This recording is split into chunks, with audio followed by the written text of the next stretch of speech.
Hello friends, welcome to Nand Kishore classes. हम अपने आज के लेक्चर में बहुत ही इंपॉर्टेंट टॉपिक पढ़ेंगे, टेबल्स। मल्टीप्लिकेशन टेबल्स याद कैसे रखे जा सकते हैं। हमने लिखने की ट्रिक्स सीख रखी हैं पहले, लेकिन आज हम अपनी फिंगर्स के साथ कैसे टेबल डोजिंग बच्चों को सिखा सकते हैं, कैसे टेबल्स बोले जा सकते हैं, ये आज के लेक्चर में हम पढ़ेंगे।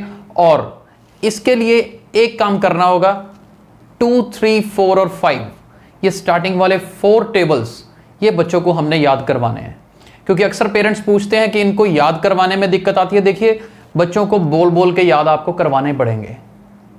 तो 2, 3, 4, 5 जिनको याद करने में प्रॉब्लम आए, हमने इनकी ट्रिक्स भी सीखी हैं पहले, आप उन ट्रिक्स को फॉलो कर सकते हैं। लेकिन आज हम अपनी फिंगर्स के ऊपर, यस, ये हाथों की फिंगर्स, बच्चों को फिंगर्स के ऊपर हम कैसे टेबल्स याद रखवाएंगे, बड़े ध्यान से देखिएगा।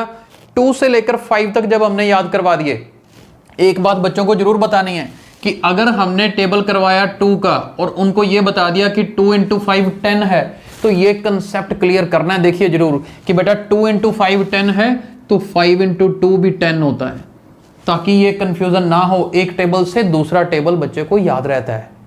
मान लीजिए हमने करवा दिया कि 3 × 7 21 है, तो उसको ये क्लियर होना चाहिए कि 7 × 3 भी क्या है, 21 है। आपका आधा काम हो जाएगा, क्योंकि जैसे ही 2 से 5 तक टेबल याद होंगे, तो वैसे ही आगे 6, 7, 8 और 9, 6, 7, 8 और 9 इन 4 टेबल्स में स्टार्टिंग वाली 5 वैल्यूज, 7 × 4, 7 × 5, 8 × 4, 8 × 5, यहां तक 9 × 5 तक सीधा यहीं से याद रहेगा, क्योंकि उसे 5 का टेबल आता है। 5 × 9 पता है तो 9 × 5 लिख देगा वो। 3 × 8 पता है, 8 × 3 लिख देगा, राइट। लेकिन प्रॉब्लम कहां आएगी फिर? प्रॉब्लम आएगी आगे 6, 7, 8, 9, ये सब एंड वाले 4 डिजिट्स में। तो एंड वाले 4 डिजिट्स में हमारी फिंगर्स काम आएंगे जी। कैसे फिंगर्स काम आएंगी, आप बड़े ध्यान से देखिएगा। अभी ये देखिए ध्यान से, अभी मैं आपको बता रहा हूं। मान लीजिए ये हमारे, देख लीजिए हाथ, देख लीजिए फिंगर्स को, ठीक है। हमारे थंब को, इसको हम नाम देंगे 6, 7, 8, ये 9, ये 10। यस, ये देखिए 6, 7, 8, 9, 10। इस हाथ में भी सेम 6, 7, 8, 9, 10। ये चीज बच्चों को याद करवानी है। जैसे ही आप ये याद करवाएंगे, देखिए कितनी इजी कैलकुलेशंस होंगी बच्चों के लिए। मान लीजिए आप अचानक से किसी से, बच्चे से पूछ लें कि बेटा 7 × 8 क्या है, 7 × 8 क्या है, तो हमारी फिंगर्स को यूज कैसे करेंगे। देखिए ध्यान से, पहले नंबर पे 7 है, इस हाथ में 7 कहां पे आता है, ये देखिए, ये 6 था, ये 7, राइट। ये वाली जो 3 फिंगर्स हैं ये चली जाएंगी, ये रहे 6 और 7 में मेरे पास कितनी बच गई, 2 फिंगर्स ओनली। इस 7 के लिए एक हाथ में मेरे पास कितनी फिंगर्स हैं, 2। अब 8 की बारी। 8 मेरे दूसरे हाथ में कहां पे आता है, ये देखिए 6, 7, 8, यानी कि ये लास्ट वाली 2 फिंगर्स जो हैं ये नीचे कर लो तो कितनी बच जाएंगी, 3। तो सबसे पहले जब मैंने 7 × 8 लिखना है ना, 7 × 8 के लिए क्या करना पड़ेगा, इस हाथ की ये तीनों फिंगर्स नीचे और इस हाथ की ये 2 फिंगर्स, यानी कि कितनी बच गई, 5। ये मेरा 7 बताता है और ये क्या बताता है, 8। तो 5 फिंगर्स हैं।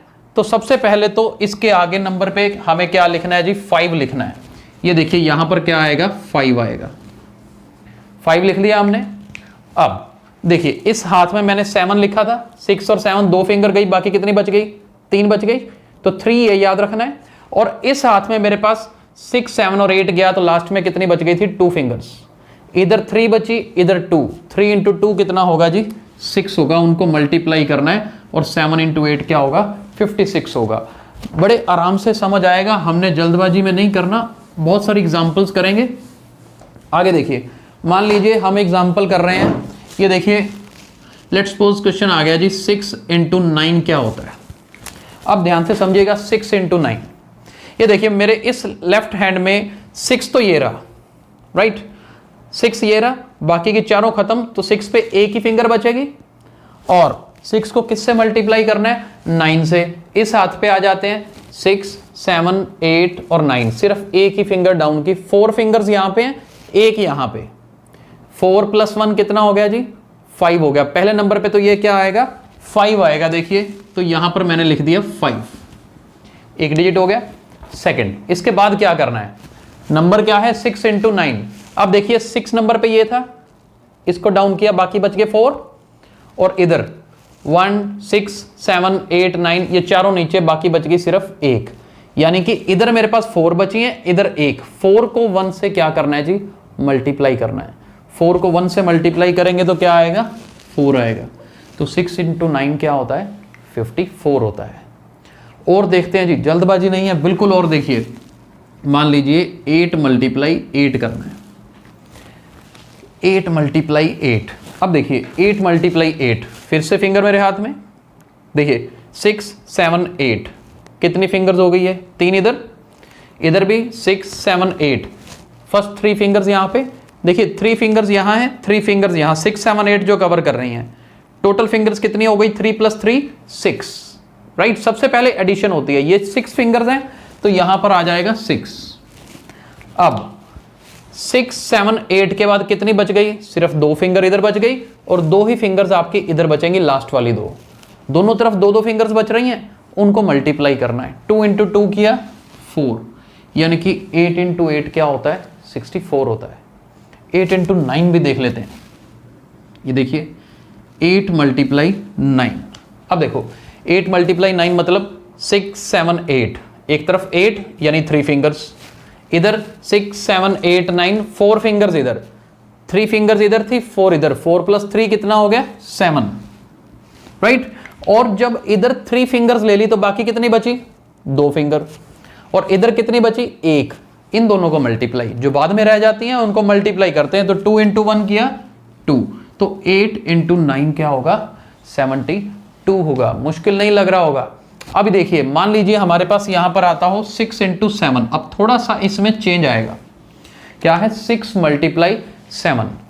ये देखिए 6 करेंगे तो सिर्फ एक थंब भी आ जाएगा इधर, एक फिंगर इधर। 7 करेंगे तो 1 2 6 और 7, 2 फिंगर इधर, 2 + 1 कितना हुआ, 3 आया। अब देखना ध्यान से, क्या आया, 3। आप कहोगे सर गलत आ रहा है, 6 इंटू 7 तो 42 होता है। वेट करिए, 3 आ गया। अब इसके बाद मेरे पास इधर 4 फिंगर्स बची हैं, इधर 3 फिंगर्स बची हैं। 4 इंटू 3 करते हैं तो क्या आता है, 12 आता है। अब 2 डिजिट्स तो नहीं लिखने ना, तो ये वाला 1 इसमें ऐड करो, 3 + 1 क्या होगा 4, और 2 एज इट इज, यानी कि 6 इंटू 7 क्या होता है, 42 होता है। ऐसे ही 7 इंटू 6 करना है। एक लास्ट और करवाते हैं, 6 मल्टीप्लाई 6, 6 मल्टीप्लाई 6। देखिए 6 नंबर पे इधर भी थंब है, 6 नंबर पे इधर भी थंब है, कितनी हो गई, 2 फिंगर्स हो गई, तो 2 लिखेंगे, और बाकी 4 इधर बची, 4 इधर, 4 इंटू 4 16। तो ये देखिए 16, लेकिन 2 डिजिट नहीं लिखना हमने जी, 1 इसमें ऐड कर दो, 2 + 1 3, तो 6 इंटू 6 क्या होगा, 36 होगा। अब आप ध्यान से सुनिए, अब हमने बच्चों के लिए थंब अपनी फिंगर्स को यूज करके, देखिए 6 से लेकर 9 तक कोई भी डोजिंग हो, 6 इंटू 6, 6 इंटू 7, 7 इंटू 8, 8 इंटू 9 सारी कर सकते हो आप। और अगर 2 से लेकर 5 तक याद कर लिए तो स्टार्टिंग वाले जो 6 इंटू 2, 6 इंटू 3, 6 इंटू 4, या 7 इंटू 3, 7 इंटू 5, वो सारी भी हो सकती हैं। यानी कि ये टेबल डोजिंग फिंगर्स यूज करके अगर करते हैं तो स्टार्टिंग वाले 10 टेबल, क्योंकि 10 वाला वैसे इजी होता है, स्टार्टिंग वाले 10 टेबल बच्चों के क्लियर हो जाते हैं। छोटी क्लासेस में 10 तक ही जरूरत होती है। तो इन फिंगर्स की प्रैक्टिस करवाइए। मैं एक बार फिर से आपको बता देता हूं, 6 7 8 9 10, और इधर भी 6 7 8 9 और 10। 6 से लेकर 10 तक दोनों तरफ सपोज करना है, और स्टार्टिंग में मान लो 6 इंटू 8 करना है, लेट्स सपोज, तो 6 ये और 8 इधर, 6 7 8, 3 फिंगर और 1 4 ऐड करनी है। पहले क्या करना होता है, ऐड करना होता है, और बाकी जो बच जाती हैं दोनों हाथों की, उन फिंगर्स को क्या करना होता है, मल्टीप्लाई करना होता है। तो आई होप आपको टेबल डोजिंग थ्रू फिंगर्स अच्छे से समझ आया होगा। बच्चों को अच्छे से करवा सकते हैं, मैथ्स इंटरेस्टिंग बना सकते हैं। जब एक बार इंटरेस्ट बनता है तो मैथ्स करने में मुश्किल नहीं आती, बच्चे एंजॉय करते हैं, राइट। तो अगर आपको आज का लेक्चर अच्छा लगा है तो इसे लाइक और शेयर जरूर करिए। Thank you so much.